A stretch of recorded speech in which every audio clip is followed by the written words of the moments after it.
Les Israéliens souffrent énormément.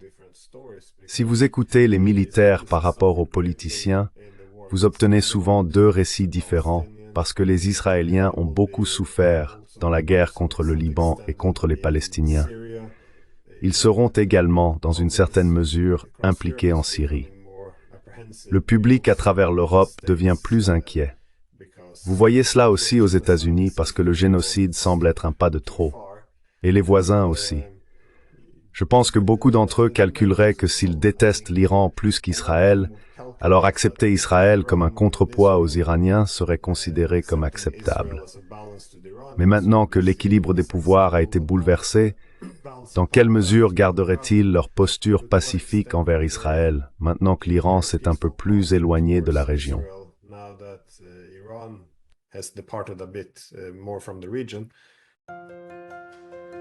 Bonjour à tous, je suis Pascal de Neutrality Studies et aujourd'hui mon invité est une fois de plus le Dr Glenn Diesen, professeur à l'Université du Sud-Est de la Norvège et rédacteur associé à la revue Russia in Global Affairs. Aujourd'hui, nous voulons discuter de deux de ses articles qu'il a récemment écrits et publiés sur Substack, tous deux d'une très grande importance pour expliquer ce que signifient les événements en cours autour de l'Europe et en Asie de l'Ouest. Le premier portera sur les raisons pour lesquelles une grande guerre en Asie de l'Ouest est probablement désormais inévitable en raison de l'absence d'un équilibre des pouvoirs. Ensuite, dans le deuxième segment, nous parlerons de la science de la propagande anti-russe. Alors, Glenn Diesen, merci beaucoup de me rejoindre à nouveau. Merci. C'est formidable de voir. Glenn, votre premier article aborde ce que signifie cette nouvelle situation au Moyen-Orient, en Asie de l'Ouest. Vous soulignez qu'il est désormais très difficile d'éviter une guerre plus large entre Israël et l'Iran, et en fin de compte, cela signifie avec les États-Unis. Pourriez-vous nous expliquer pourquoi vous pensez que nous sommes plus proches de ce point maintenant qu'au moment de cet échange direct de missiles il y a quelques mois?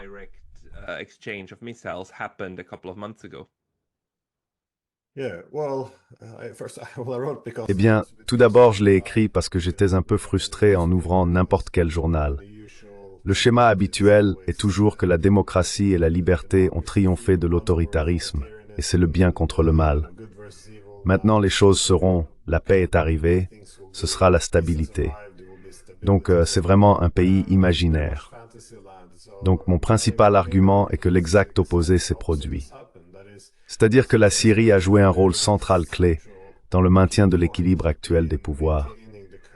Et avec cette perturbation, avec la destruction actuelle de la Syrie, la situation est dans une large mesure renversée.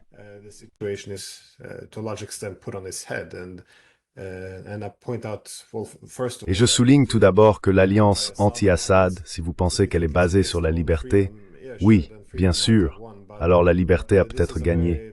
Mais c'est un groupe très diversifié de personnes et d'intérêts qui ne sera probablement pas capable de maintenir une quelconque solidarité après le départ d'Assad.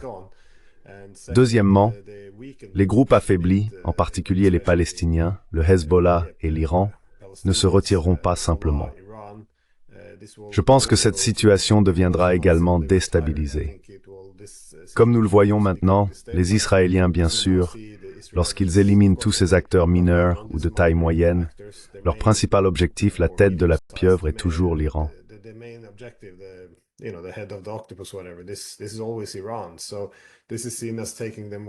On considère donc que cela les rapproche d'un pas de plus pour battre les Iraniens. Et ensuite, vous aurez la paix, c'est l'hypothèse. Mais mon idée est que les acteurs clés, les djihadistes qui ne sont pas unifiés, la Turquie, l'Amérique, les Israéliens et tous ces différents soutiens arabes, aucun d'entre eux, eh bien, ils ont des intérêts très divergents. Et ce que vous verrez probablement maintenant dans les semaines et mois à venir, c'est qu'en l'absence de l'objectif commun ou de l'épouvantail commun d'Assad en Iran, ils commenceront dans une large mesure à se retourner un peu les uns contre les autres en raison de ces intérêts divergents. Et vous le voyez déjà d'ailleurs.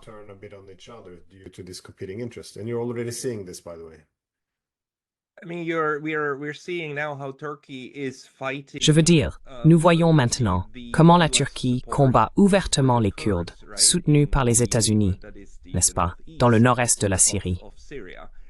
Et cela place les États-Unis dans un dilemme, parce que les deux sont essentiellement ses alliés. Et nous avons vu cela à maintes reprises, n'est-ce pas? Comment le départ d'un acteur change ensuite vraiment toute la dynamique du système.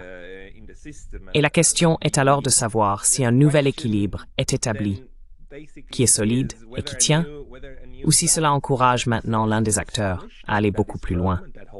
Et nous avons déjà vu Israël en profiter. Et d'ailleurs, juste en passant, nos médias occidentaux le couvrent en l'appelant un vide. N'est-ce pas? Ce n'est pas une attaque, c'est un vide.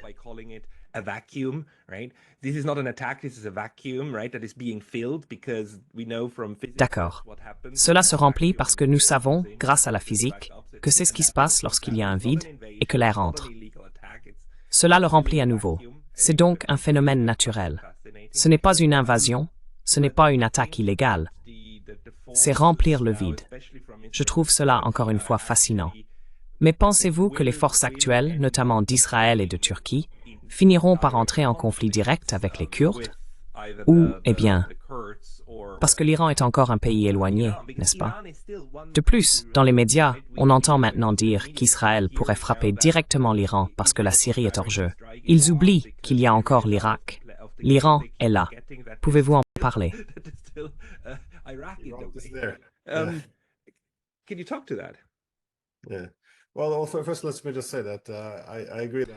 Eh bien, tout d'abord, permettez-moi de dire que je suis d'accord pour dire que les Turcs, évidemment, je pense qu'ils sont déjà en conflit avec les Américains.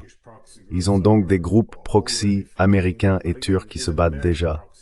Mais encore une fois, même les groupes proxy américains en Syrie se sont battus entre eux. Donc vous savez, vous avez des groupes formés par la CIA et le Pentagone, et ils se comportent également de manière conflictuelle. Un élément clé de cela est que les djihadistes eux-mêmes ne sont pas un groupe unifié. Je veux dire, oui, ils ont des origines communes, comme Al-Qaïda, ISIS et HTS, étant une branche dérivée, mais HTS est considéré comme une faction. Ils ne représentent pas toute la région. De plus, ils ne sont même pas beaucoup d'entre eux.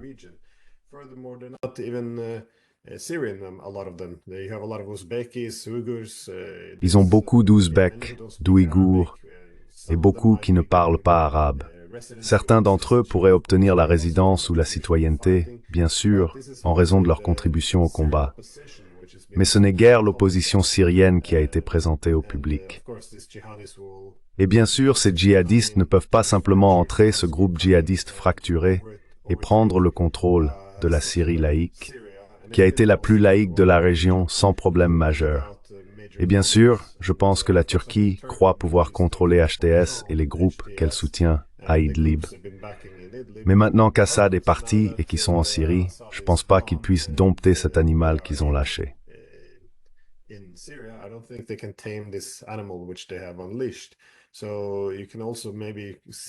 Vous pouvez donc également voir des tensions futures se profiler entre eux et aussi au sein de la Turquie. Encore une fois, les Turcs considèrent toujours HTS comme un allié pour détruire les Kurdes, par exemple. Mais les Américains ont besoin des Kurdes parce qu'avec eux, ils peuvent conserver beaucoup de ressources naturelles, le pétrole dans le nord-est de la Syrie. Et détenir du pétrole est important pour que l'Amérique continue d'avoir de l'influence. Vous voyez donc une tension plus large qui se développerait. Et cette idée que l'Amérique peut contrôler HTS et les civiliser, si vous voulez, est aussi, je pense, très erronée. Gardez à l'esprit que les Américains ont toujours une prime de 10 millions de dollars sur la tête de Jolani.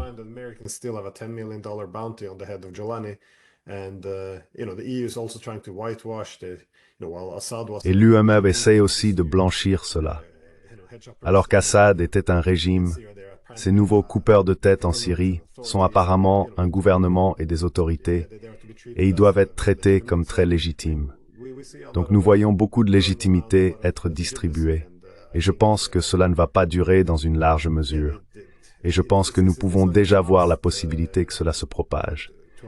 Je pense que la Jordanie est assez vulnérable maintenant. Et aussi, je pense que sans la Syrie, il n'y a pas vraiment de Palestine. Ils deviennent gravement affaiblis au moins, étant donné que ça fait partie d'un point clé de cette résistance et donne également à Israël la possibilité de mettre plus de pression pour écraser le Hezbollah.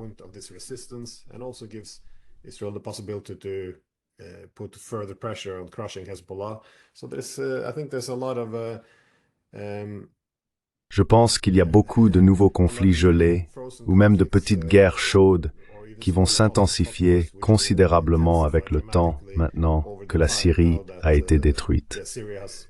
C'est intéressant ce que vous avez mentionné à propos des bombardements israéliens, car si nous croyons vraiment que la Syrie a été libérée, regardez cette campagne de bombardement très violente et extrême d'Israël détruisant tout ce qui se trouve en Syrie, toute l'infrastructure militaire et autres infrastructures, faisant essentiellement un grand désordre de tout le pays.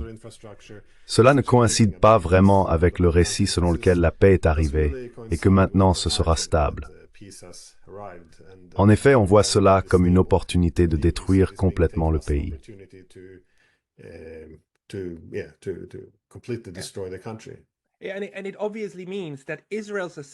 Et cela signifie évidemment que l'évaluation par Israël des personnes qui prennent maintenant le pouvoir, ou des groupes, est qu'ils finiront par retourner ces armes contre eux, n'est-ce pas?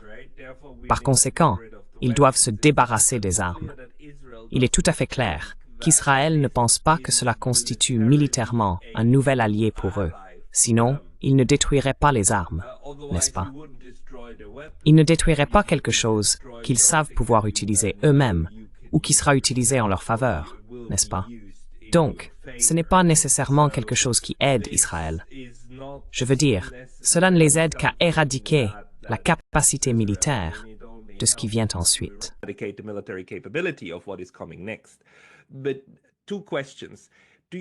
Mais deux questions. Pensez-vous que n'est-il pas probable que les Turcs essayent maintenant de conclure un marché avec les Américains en leur disant « Regardez, vous pouvez avoir tous les champs pétrolifères, mais chassez les Kurdes, et nous entrons, et nous les combattons, pour qu'ils ne puissent pas soutenir le PKK. » Je veux dire, pour que le PKK soit affaibli de manière terminale, mais vous pouvez garder les champs pétrolifères pour éliminer, du point de vue turc, un acteur de plus. Et deuxième question, il y a une histoire en Asie de l'Ouest, de l'Amérique et d'Israël, faisant quelque chose d'horrible, avec joie et bonheur, comme détruire l'Irak, comme l'envahir.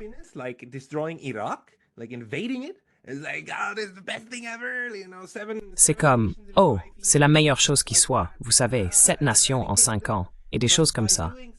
Les éradiquer. Mais en faisant cela, vous créez en fait votre propre prochain grand ennemi, qui dans le cas de l'Irak était bien sûr l'Iran. Parce que vous avez éliminé le rival stratégique de l'Iran, ce qui a simplement créé l'Iran d'aujourd'hui, très fort, très stable, très consolidé et militairement capable, qui est maintenant la principale menace et la tête de la pieuvre, n'est-ce pas? N'est-il pas probable que ce qui est actuellement créé en donnant à la Turquie les rênes de la Syrie devienne, dans quelques années, le prochain grand concurrent réel d'Israël?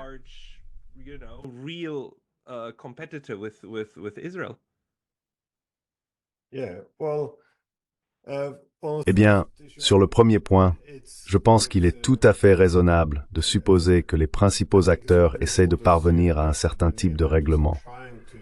C'est pourquoi vous voyez les Américains essayer de travailler avec, oui, les djihadistes, les Américains et les Turcs parleront certainement ensemble aussi. Je ne suis pas sûr que cela soit possible. Un compromis dans lequel les Kurdes peuvent être détruits, mais les Américains peuvent garder les champs pétrolifères, car les Américains auront besoin de certains mandataires pour les représenter dans la région. Sinon, ils deviennent simplement une puissance coloniale directe.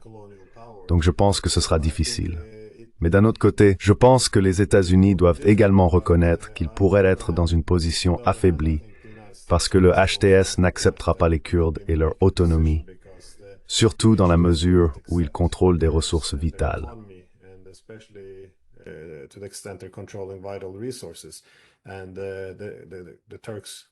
Et les Turcs penseraient de la même manière parce que, encore une fois, l'une des raisons pour lesquelles la Syrie s'est effondrée si rapidement est que cela a été une guerre très longue.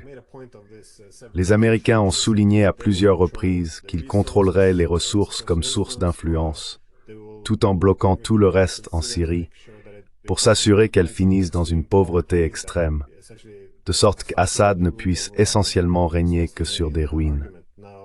C'était l'argument principal.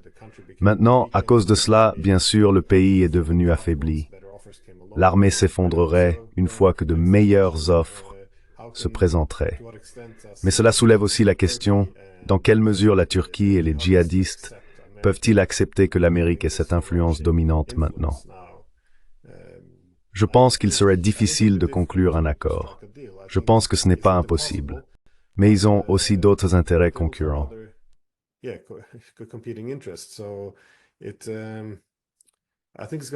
pense que ça va être difficile. Encore une fois, je ne peux pas l'exclure. En ce moment, précisément parce que tous les éléments principaux ont été lancés en l'air, vous ne savez pas exactement où les choses vont atterrir. Vous voulez être un peu prudent pour faire des prédictions très certaines, mais je suis critique à ce sujet.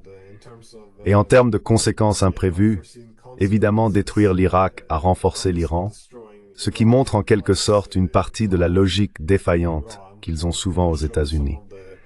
Parce que, eh bien, vous vous référez à la déclaration du général Wesley Clark. C'était après les attaques du 11 septembre. Encore une fois, le général américain, il reconnaît qu'il a reçu un mémo, a-t-il dit, concernant quels étaient les plans de guerre de l'Amérique, comment il pouvait tirer parti de la guerre contre le terrorisme. Et il a souligné que nous allions d'abord prendre l'Irak, mais ensuite aussi la Syrie.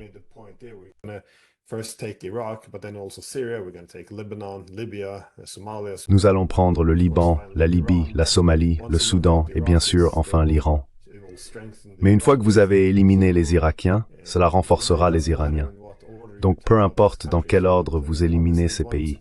Mais évidemment, une fois que vous avez éliminé la Syrie, il est plus facile de détruire le Liban.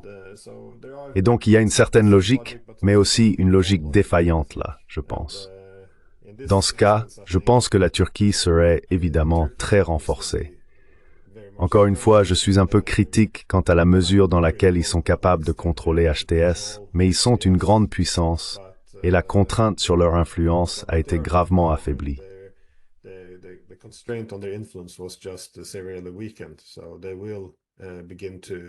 Ils commenceront donc à avoir une plus grande influence. Et l'un des enjeux clés pour les États-Unis est que les Turcs ont été très insistants sur l'adaptation à un ordre mondial multipolaire. Ils veulent avoir une politique étrangère plus indépendante. Ainsi, même s'ils sont membres de l'OTAN, ils ne se conforment pas docilement comme le reste des Européens. Par conséquent, on peut s'attendre à ce qu'une Turquie renforcée devienne encore plus, faute de meilleurs termes, désobéissante ou indépendante d'esprit, voire agressive. Je pense donc qu'il pourrait y avoir des préoccupations à ce sujet.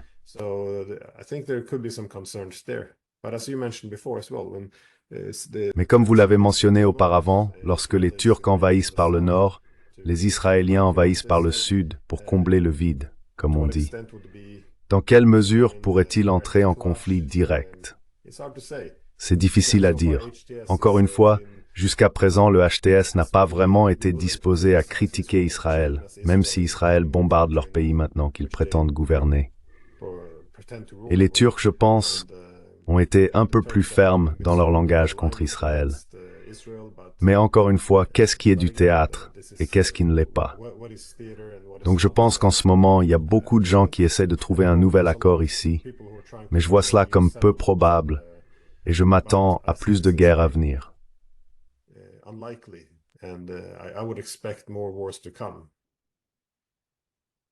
Maybe last question on this segment. Peut-être la dernière question sur ce segment. Que pensez-vous ou voyez-vous une forme de stratégie en ce qui concerne Israël ici? Parce que jusqu'à présent, la stratégie, à mon avis, a été de dévaster tous les pays autour, n'est-ce pas? Pour s'assurer que quiconque n'est pas complètement aligné avec Israël et la politique étrangère des États-Unis est essentiellement brisé, forcé dans ses propres guerres civiles et maintenu incroyablement instable. Encore et encore, la manière dont le Moyen-Orient a été brûlé afin de renforcer la position d'Israël se répète. Mais ce n'est pas une stratégie à long terme. Cela aide maintenant Israël à s'étendre et peut-être à suivre cette idée d'un grand Israël, etc. Mais cela ne vous crée pas d'amis, n'est-ce pas?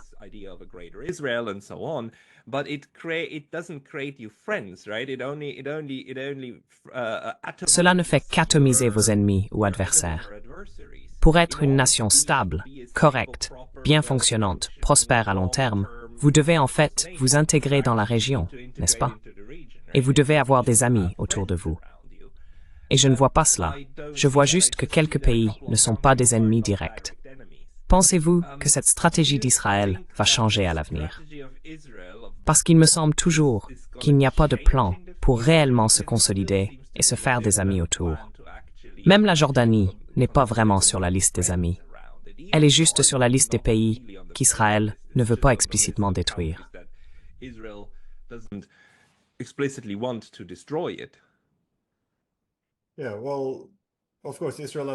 Oui, bien sûr, Israël n'a pas été le seul à utiliser des djihadistes. Les Américains, l'OTAN et la Turquie utilisent également souvent des djihadistes comme moyen de semer le chaos dans les États adverses. L'hypothèse est qu'une fois que vous renversez le gouvernement, vous pouvez ramener la stabilité. C'était la pensée dans les années 1980, et en Libye, c'est ce que nous faisons maintenant en Syrie aussi.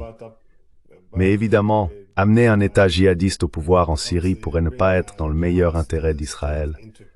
Pour le moment, ils semblent célébrer car ils ont brisé la résistance, car sans la Syrie, l'Iran est affaibli dans la région. Le Hezbollah et les Palestiniens peuvent être brisés plus facilement. Donc pour le moment, ils le voient comme une victoire.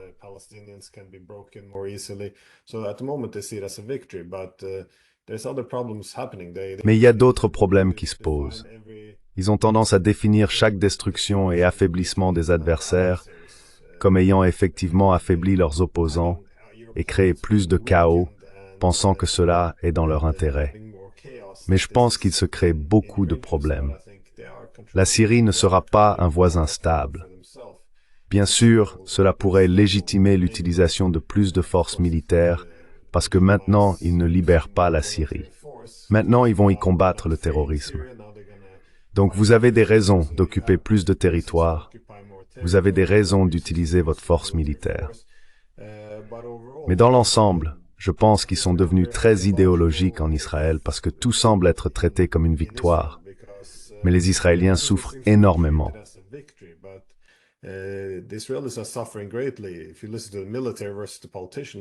Si vous écoutez les militaires par rapport aux politiciens, vous obtenez souvent deux récits différents, parce que les Israéliens ont beaucoup souffert dans la guerre contre le Liban et contre les Palestiniens.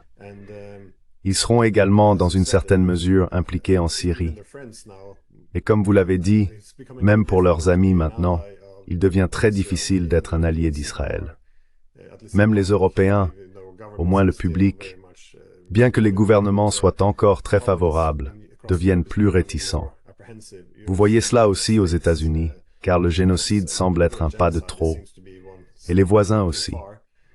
Je pense que beaucoup d'entre eux calculeraient que tant qu'ils détestent l'Iran plus qu'Israël, alors accepter Israël comme un contrepoids aux Iraniens serait considéré comme acceptable.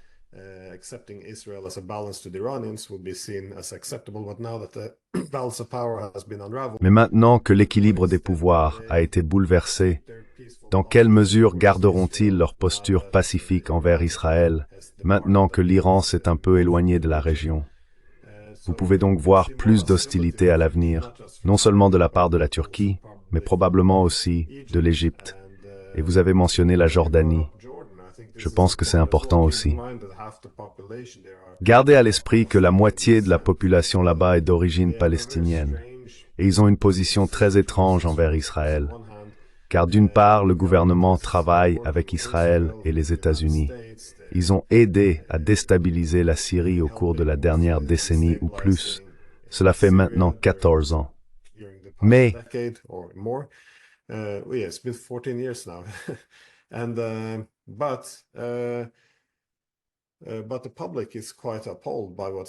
Mais le public est assez consterné par ce qui se passe avec les Palestiniens. Donc toute la situation en Jordanie pourrait se dégrader, et si cela se produit, ça pourrait arriver très rapidement. Mais ça reste à voir, et ça sera également un énorme perturbateur. C'est la plus longue frontière d'Israël avec un pays voisin. Et oui, la même dynamique qu'en Turquie. Les Turcs, évidemment, ont aidé Israël dans une certaine mesure en les aidant à éliminer les Syriens. Erdogan parle beaucoup des Palestiniens, mais au final, ils ne font pas grand-chose. Donc vous pouvez avoir une tension croissante entre le public, par exemple en Turquie, qui est très laïque, et ce que fait le gouvernement turc en Syrie. Il y a donc beaucoup de choses qui peuvent mal tourner très rapidement. Et pour Israël, je pense que les adversaires peuvent les rendre plus désespérés à mesure qu'ils s'affaiblissent, mais aussi que leurs amis deviennent plus désespérés non eux.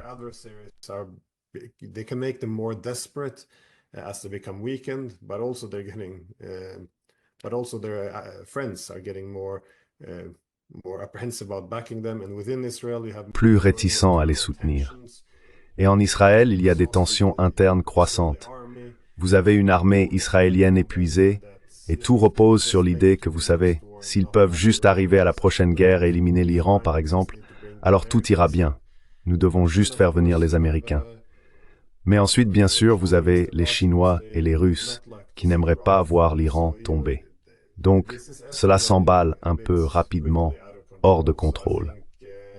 Donc je pense, oui, que la méthode pour mesurer le succès israélien, je ne pense pas que ce soit nécessairement juste briser vos adversaires et créer un peu de chaos.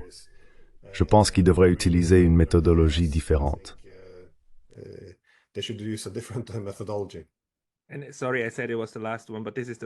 Et désolé, j'ai dit que c'était la dernière. Mais voici la toute dernière question. Vous avez mentionné la Russie et la Chine.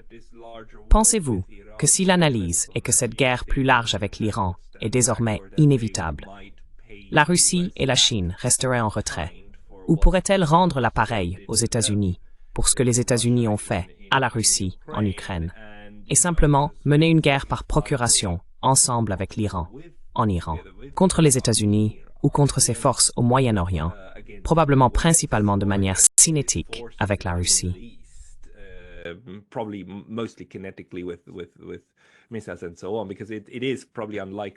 Et ainsi de suite, car il est probablement peu probable que nous voyions des troupes au sol en Iran, n'est-ce pas? Même s'il y avait un scénario de guerre. Oui, eh bien, je ne pense pas qu'une guerre avec l'Iran soit inévitable. Je pense que c'est définitivement le but ultime pour Israël.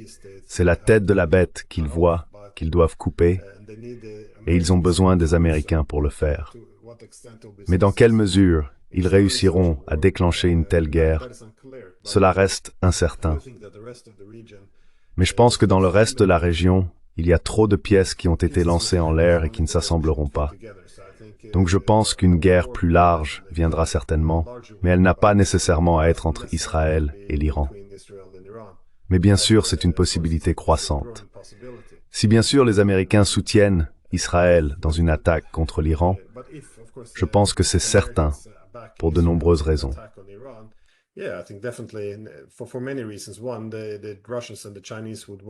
D'une part, les Russes et les Chinois voudraient que l'Iran ne soit pas détruit comme lors des autres longues guerres que nous avons eues au Moyen-Orient. Mais aussi, au-delà des intérêts économiques et politiques, il y a la volonté d'affaiblir les États-Unis, de se venger, si vous voulez. Et je pense que les Russes ont probablement déjà fait cela dans une certaine mesure, en aidant le Yémen. Je n'ai aucune preuve de cela. Mais je suppose qu'ils ont cherché un moyen de se venger, d'imposer des coups aux États-Unis. Gardez à l'esprit que l'ambassadeur américain en Israël a souligné ce point en 2015, disant que « Oh, maintenant nous avons l'opportunité de saigner les Russes et de les affaiblir. »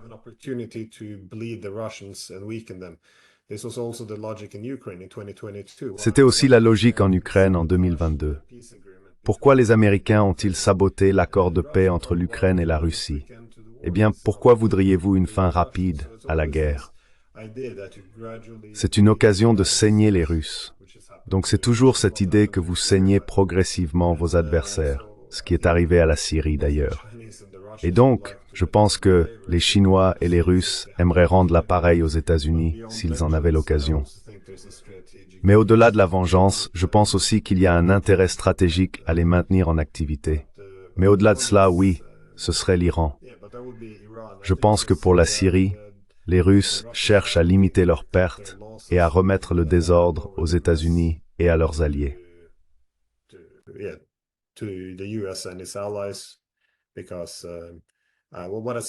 Parce que ce que je vois maintenant, c'est qu'ils pourraient négocier le maintien de leur base, mais ils ne parient pas dessus, car les Américains exerceront beaucoup de pression pour faire expulser les Russes. Et donc ce que les Russes font maintenant, c'est expédier toutes leurs affaires en Libye, et certaines pourraient rentrer chez elles, juste pour réduire leur exposition. Avec le temps, je pense qu'ils essaieront de négocier pour conserver les bases, mais cela semble peu probable. Je ne peux pas imaginer qu'ils veuillent se battre pour cela. Encore une fois, contre qui se battraient-ils et quel serait le but à la fin de la journée? Donc je pense que, oui, beaucoup de changements arrivent.